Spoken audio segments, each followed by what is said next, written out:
Dalam nama Bapa dan Putra dan Roh Kudus. Amin. Maria diberi kabar oleh malaikat Tuhan, maka ia mengandung dari Roh Kudus. Salam Maria, penuh rahmat, Tuhan sertamu, terpujilah engkau di antara wanita dan terpujilah buah tubuhmu Yesus. Santa Maria Bunda Allah, doakanlah kami yang berdosa ini sekarang dan waktu kami mati. Amin. Aku ini hamba Tuhan, terjadilah padaku menurut perkataanmu. Salam Maria, penuh rahmat, Tuhan sertamu, terpujilah engkau di antara wanita dan terpujilah buah tubuhmu Yesus. Santa Maria Bunda Allah, doakanlah kami yang berdosa ini sekarang dan waktu kami mati. Amin. Sabda telah menjadi manusia dan tinggal di antara kita. Salam Maria, penuh rahmat, Tuhan sertamu, terpujilah engkau di antara wanita dan terpujilah buah tubuhmu Yesus. Santa Maria Bunda Allah, doakanlah kami yang berdosa ini sekarang dan waktu kami mati. Amin. Doakanlah kami ya Santa Bunda Allah, supaya kami dapat menikmati janji Kristus. Marilah berdoa. Ya Tuhan, karena kabar malaikat kami mengetahui bahwa Yesus Kristus Putramu menjadi manusia. Kami mohon curahkanlah rahmat-Mu dalam hati kami, supaya karena sengsara dan salibnya kami dibawa kepada kebangkitan yang mulia oleh Kristus Tuhan kami. Amin. Yesus Kristus Alfa Omega. Angka 13 dalam peristiwa penampakan Maria di Fatima menjadi angka keramat, sebab pada tanggal tersebut Maria hadir. Angka yang dalam hitungan masyarakat sebagai angka maut, karena kisah-kisah yang menyertai menimbulkan kegelisahan, justru sekarang punya makna suci. Ayat 13 dalam bab terakhir kitab Wahyu malah menunjukkan keistimewaan. Yesus disebut sebagai yang awal dan akhir. Aku adalah Alfa dan Omega, yang pertama dan yang terkemudian, yang awal dan yang akhir. Wahyu 22 ayat 13.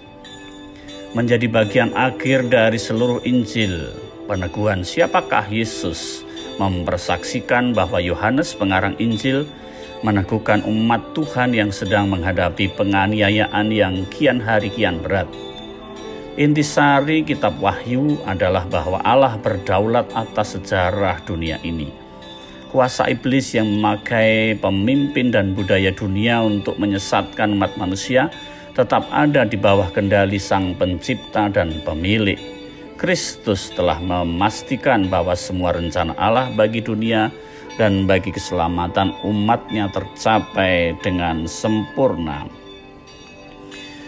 Pada bagian epilog dari kitab Wahyu, yaitu ayat bab 22 ayat 6-21, ditemukan bahwa Yohanes adalah saksi yang mendapatkan penglihatan dari Allah.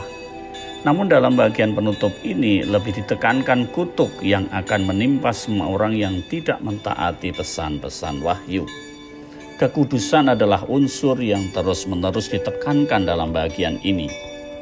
Hal ini ditegaskan dengan perkataan yang dapat dipercaya atau sahih. Allah dinyatakan sebagai yang memberikan roh pewahyuan, sama seperti ia memberikan kata-katanya kepada para nabi dan memberikan penglihatan kepada Yohanes bahwa kedatangan Kristus akan segera tiba. Selanjutnya Yohanes adalah saksi yang mendengar dan melihat penglihatan-penglihatan dalam kitab Wahyu ayat 8-10. Ia tidak boleh menyimpan wahyu itu untuk dirinya sendiri, tidak boleh menyembah malaikat yang ada di hadapannya. Bandingkan ayat bab 19 ayat 10. Yohanes hanya boleh menyembah Allah. Ditegaskan pula yang tidak kudus akan dihukum. Ayat 11-12. Kristus akan datang segera, bahkan mungkin tiba-tiba. Ia akan membalas kebenaran dengan keselamatan dan kejahatan dengan hukuman. Ini tidak berarti bahwa keselamatan dapat diperoleh dengan perbuatan baik. Tidak ada perbuatan baik di luar Kristus. Keselamatan adalah anugerah semata. Akhirnya Kristus akan menyertai orang-orang yang percaya kepadanya.